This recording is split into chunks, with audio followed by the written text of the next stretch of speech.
Yeah, for those who are joining, we're going to be also joined by one other fellow. Yes. Yes. Did we get it to work? Yes, we did get it to work. Yes. Welcome to the show, man. All right, we got it. We got this show going on. We got What's the show. everybody got on? Here's what I'm working with right here. We're just starting off with the kicks check. Fit check, kick check. All right, beautiful. I work from home, so I just got my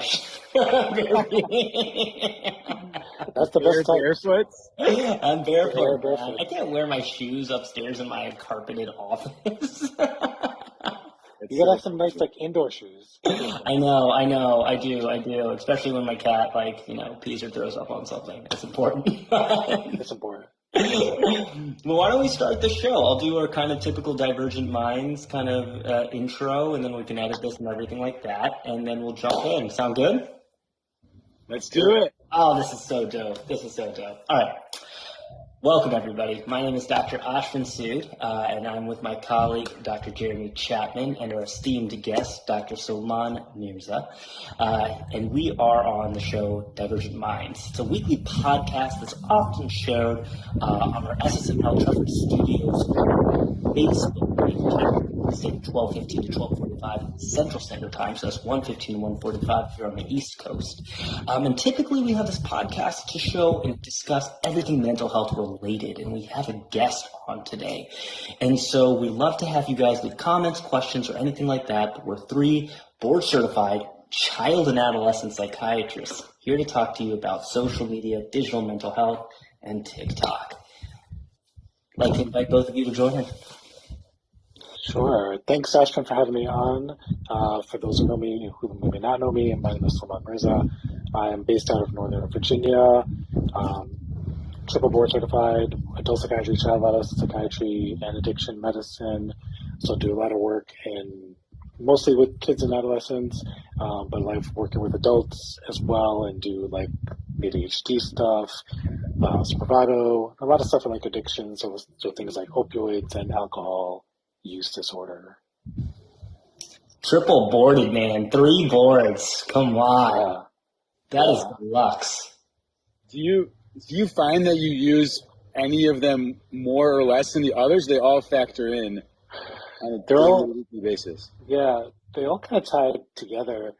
The funny thing was, when we're working in psychiatry, and you guys can feel free to talk about this as well, is when you talk about addictions, it's always kind of othered, right? Because they're oh, don't worry about addiction so much. It's we'll let the addiction people worry about that. And it's really kind of pushed off in psych training. Even when I was going through my residency, and they're trying to plan out my schedule, and they're oh, you're going to get married during this time, so we'll make sure to schedule you during your substance use rotation, so that you can take time off from that, and plan your vacation during that time, essentially, because it's not even a thing that's worth looking into. Right. And then I think we see in real life is that these things are so tied together. The stem of so much substance use disorders is untreated mental health issues, and vice versa as well, right? So these things, again, they're woven together that it's almost lunacy to even think of them as separate things that need to be separated or othered from each other. Right. Yeah, that's interesting. It's wild, yeah, because some of my, the patients I've seen in the past who've had addiction, right, I initially even had that own stigma of being wow, this is going to be tough. How do I manage this? And the patients that I have stuck with in addiction, I've been probably the most rewarding cases who you slowly over time you see with harm reduction methods and people just don't give them a chance. And no, people, it's awesome. Yeah. I think you work with patients and you give them a week's difference, especially in things like opioids, right? Especially in adults who have opioid use disorder, and we know that there's very effective treatments for them that are very rapid, and again, a week difference, and you're talking a whole new person potentially if you're able to kind of hook them up with the right support. Wow, that's just so cool. I always have mad respect for addiction work. I've had, my own troubles and tribulations with like trying to figure out that kind of paternalistic medicine that you learn in medical school and shifting that frame big time in the addiction world. Maybe we can use that as a transition point a little bit to talk about like how you talk about, I know we were talking about TikTok and social media today in psychiatry, but like how do you talk about addiction work in TikTok? Ooh. Good question. I think, there's a lot of stuff that's out there, just like everything in mental health. There's a lot of misinformation that's out there in the world. So we have people being, pushing things that are like, well, you just have to just stop using.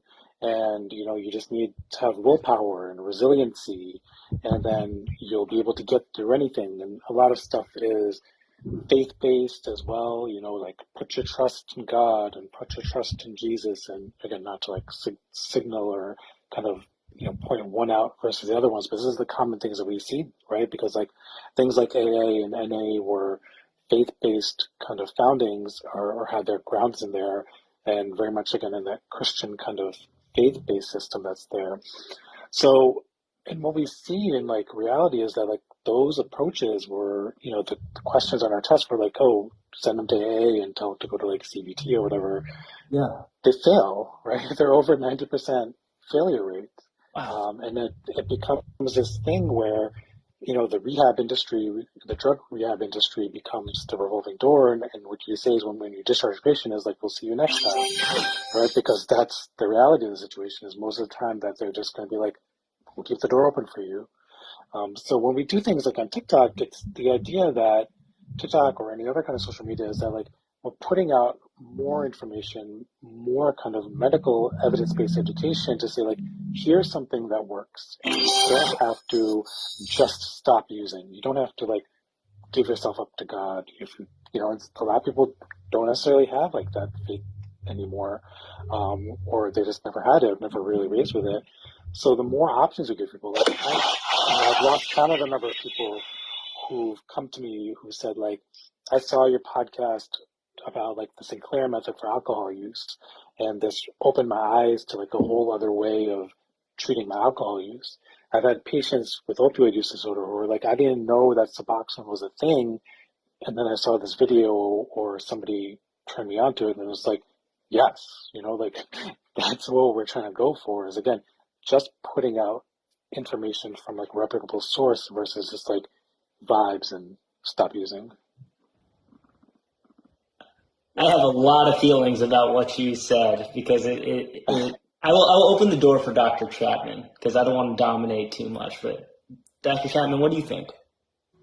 It's funny because in my mind, so I'm also child psychiatry. I have very few patients. I work on an outpatient basis. I have very few patients with active alcohol or substance use disorders. Is not a particular area of focus for me.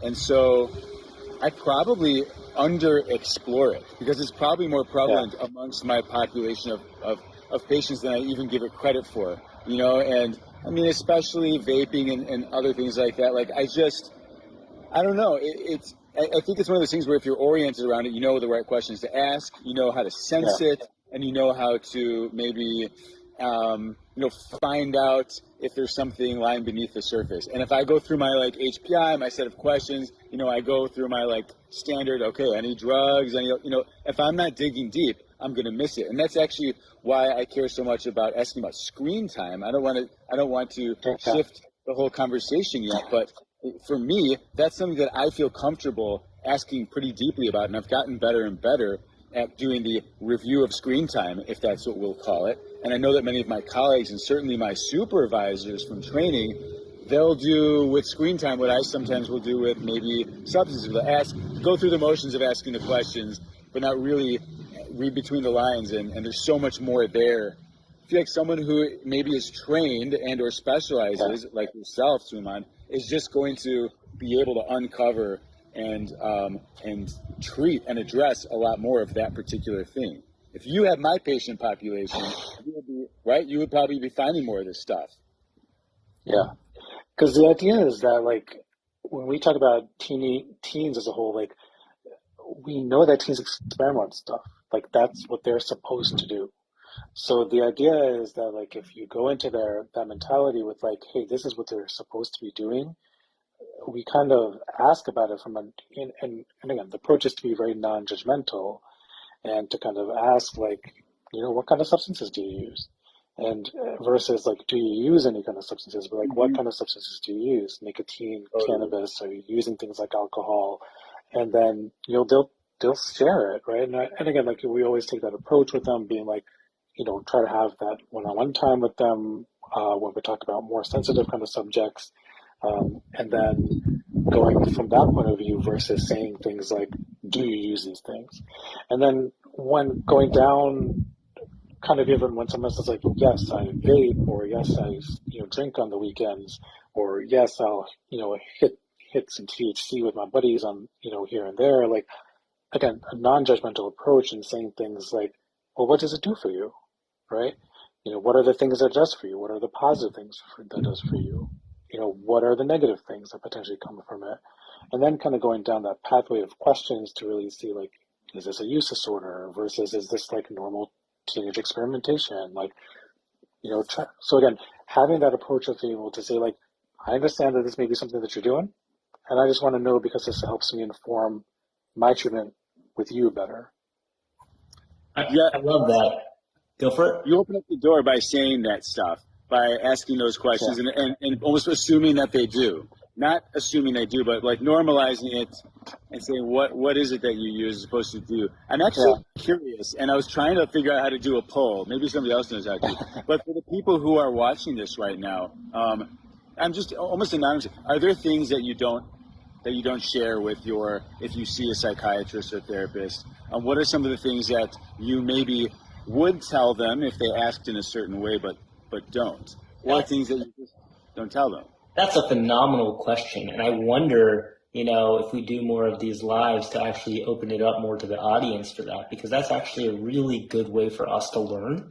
What are some of the things that are avoided? I know, like, for example, in the adult world, talking about sex is like one of those things that if you only see your psychiatrist once every 3 months or 6 months, that's not going to be coming up often.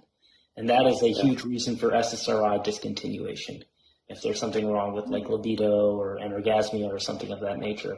So with teens, right, substance use, sex, with like if you get more into the weeds of it, what are they doing and playing on Fortnite? Who are they talking to? Actually getting and understanding the clan they play with on Warzone, for example. I mean, that all is like really important stuff that you don't get in your old school psychiatry training. Yeah.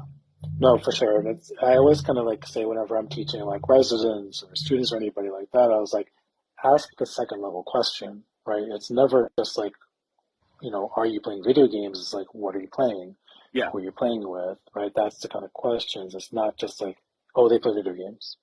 End of story, period. No, that doesn't give you any information. Like, are they playing Call of Duty? Are they playing like Clash of Clans? Are they playing like, solo games? Are they playing role-playing games? Are they playing shooters? Are they playing, what's the Animal Crossing and all this, Fortnite, right? Like, Nice. how, like, who are they playing online only? Or are they playing just by themselves? Like, again, that's the kind of stuff that we need to really be aware of because that's the information, right? That's where everybody's kind of shifting towards. And if we don't do that, we lose out on so much. With Ash. Dr. Chapman is I'm sorry. Someone was walking by. I'm so sorry. Someone was walking by. You're good, man. You want to show everybody your atrium? The outside of the studios? I'm outside the studios. This is where I work now, and I go every 6 months.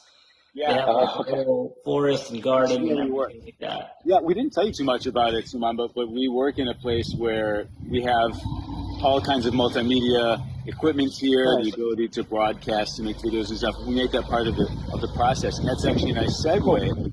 I have a patient in 12 minutes. I don't know if you all do, but all three of us are psychiatrists who have TikTok accounts. Mine, unfortunately, has lied dormant for pretty much all 2023. I think you're actively posting on here. What is that? What's your journey? Kind of. What has your journey been like on TikTok, and has it influenced your practice? Do your patients know about it? Talk to us. Yeah, so I started off, like a lot of people during the pandemic, everyone was like lonely and not able to kind of communicate or network with people as a way to like, try something else out. My buddy had become like pretty decently big or made like a solid following in TikTok, making like soccer videos, and he like lost his job during the pandemic, unfortunately, and in IT stuff, and then he started pivoting to like making some videos and doing some like FIFA stuff and talking shit about like like he's a big Liverpool fan, so talking shit about like a lot of the other teams and then again like FIFA stuff, and he became like pretty solidly big and was making some money and content, and and he was like, bro, you've got to get on the TikTok, because they're always talking about mental health, and you got to help these people out. Like, you actually know what you're talking about, and like they're always talking about this and that. So he's put me onto it. He's like, so I started to like figure it out, and I was like, it became an outlet for me to do more of like the comedy kind of skits, and I think Dr. Falkenfecken was kind of really big around that time. So that I was like, nobody's really doing this. I thought I think in like the mental health field. So I was like, let me try to become like that. So that influenced a lot of the stuff that I did initially, and then I want to say I've stopped, but I've slowed down a lot with like my TikToking this year as well. I've pivoted a lot more towards like YouTube, because I wanted to do a lot more like educational stuff and more longer form content. I wasn't huge on like the chasing the views that was coming along with TikTok, and like that attention grabbing and like statements, making these big bold statements to like get somebody to on there. I was like, I wanted to be like create a library of stuff, right? So one of the reasons I kind of made the switch is also that same buddy. He's a YouTube content creator and just bought a Porsche because of how he's doing on there. So I was like, oh, there's something to like think about, and like maybe it's an exit strategy. But I also had to talk with Dr. Rita Malik, who's a urologist. She's got a huge following on YouTube, 1.5 million something people on 1.6 or whatever it is on YouTube, and she started with that stuff again, similarly with saying, I wanted to create this library of content where people can look at stuff and always be there, and it's there, and it's a living library. Versus TikTok becomes this very much like boom, boom, boom, topical, quick stuff, boom, and you're out. And that wasn't grabbing my interest as much anymore. I still, I made a skit, posted the other day. One of my group therapy skits were I loved it with the stimulus. all the stimulus is yelling at each other and cursing each other out. So anytime there's like a humor kind of thing, I'll try to put it out in there. If I have to curse out the insurances, that'll go through there. But like otherwise, like the things that I've learned from TikTok that I wasn't really expecting was like the interaction that comes along with the audience, right? And hearing so many other people's experiences with psychiatry that were negative, right? I like to think that I'm doing a good job and that like, my patients have like a good outcomes. I don't have negative feedback from people a lot of times, like my work performances, or always like, you're doing a good job and you're doing all right. So I was like, oh, I'm doing good, and psychiatrists are doing great in the world, and this is what's going on. And then, obviously, we spend more time outside of residency. You hear more of like people in the community being like terrible psychiatrists, and then being like, oh, I'm seeing how they're prescribing, and I'm not really liking this, and I'm cleaning up these messes, quote unquote, that's happening. And then you start seeing that like so many people in our audience were having similar experiences, like really, really bad experiences with psychiatry, and that the view of psychiatry is not roses and rainbows and unicorns and all that stuff. And Scientology, I knew about Scientology in like I think second year of residency, where it's like, oh, there's this like religion, this huge religion that's dedicated to the hatred of psychiatry. And I was like, oh wait, this is not just them. And you start to like learn about everything else. And I was like, and again, you start to see more of like the people out there putting out crap information. And I was like, let me get into there. And then learning from other people's experiences that really kind of, I think, shaped the way that I work, making sure that people are informed, that asking them about their experiences more so, and it really, again, kind of like, actually, you were saying before, like having that paternalistic view and stepping back a little bit. I mean, it sounds like you really jumped in to like really fight the misinformation battle and like kind of like see like, and also advocate for what good psychiatry practices look like. And that's important. That's key. You hear these horror stories of people seeing a mental health provider for like 10, 15 minutes, getting put on like meds and then not being seen for another couple months. And it's just like, it's a combination of both our healthcare system, but also training and also kind of not really being able to sit with patients in the room. That's important. Yeah. And I advocate for that aspect of it, just kind of really when I go back every year to like my fellowship and I give a lecture to the second year fellows about, the official name is maximizing physician marketability, or, it's all about essentially that, being able to be like, you're trained a certain way to do things a certain way. And everyone talks about big pharma and big doctoring and all that stuff. It's like big hospital, big healthcare system, big insurance wants you to work this way so that you see the most patients in the shortest amount of time. And we know that that doesn't work, right? I mean, if you want to deliver quality care, that's a recipe for disaster. And so the move has always been to be like, advocate for yourself and to really find a job where you're able to spend time with your patients and do the work that utilize your training. Absolutely. What is let's do a little plug right now for your YouTube library that you're building. Is it there? Yeah, I would love to hear it. Shared with people? Sure. Yeah. So my YouTube is the same as like my TikTok name, so it's the Kick Shrink. We are at like 1,300 subscribers right now. I just got notified that I can like monetize. I'm excited about that. I was like, this is like a perfect little birthday present. But the idea is that like I do a lot of. Oh, happy birthday! Oh, thank you. I was like, thank you. I was like, it's weird to be a birthday kind of thing, but it's like no, I'm creating. The idea is to do a lot of like.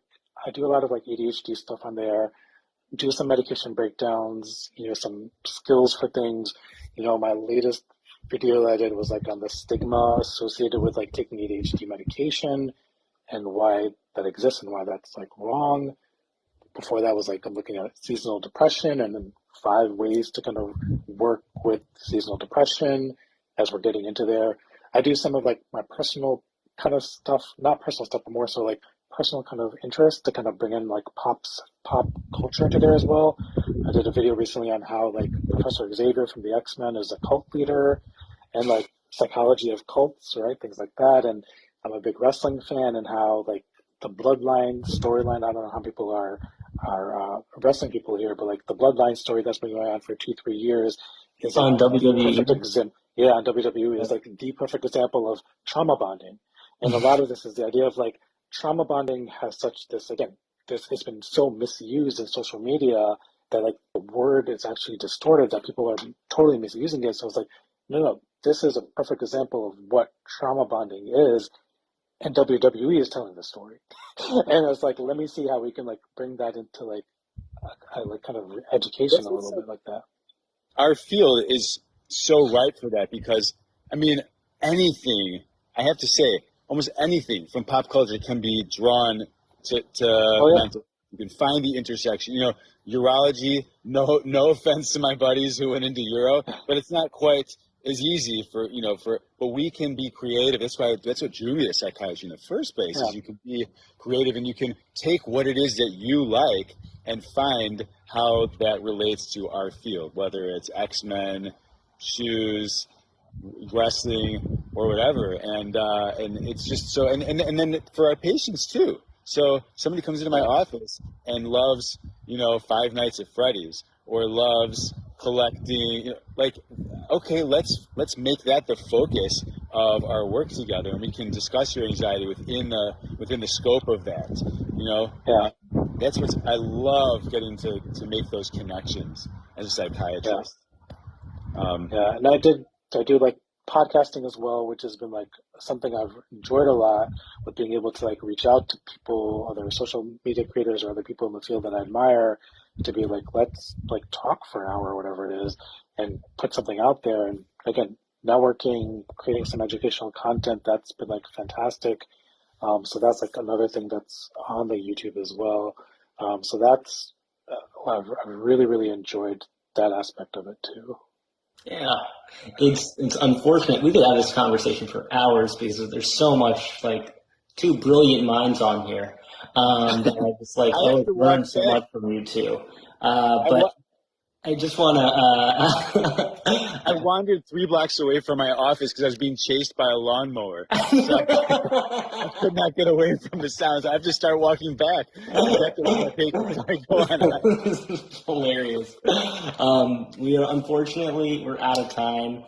We typically do at the end of these episodes, Soman, like a little bit of assignment for those who watch. I only have a couple people watching right now. I don't know if you guys have a couple people watching yourselves, but what would you give to the audience, or when we put this video on Facebook and people are watching this in a day or two, what's an assignment or something fun or something from this that you can help them kind of think about or try?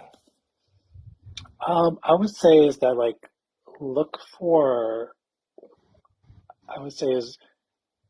examine how, if we're talking for parents and stuff, examine how you interact with your kiddos, with your teens. See something that I thought was really interesting was moving away from, again, that surface level question, right?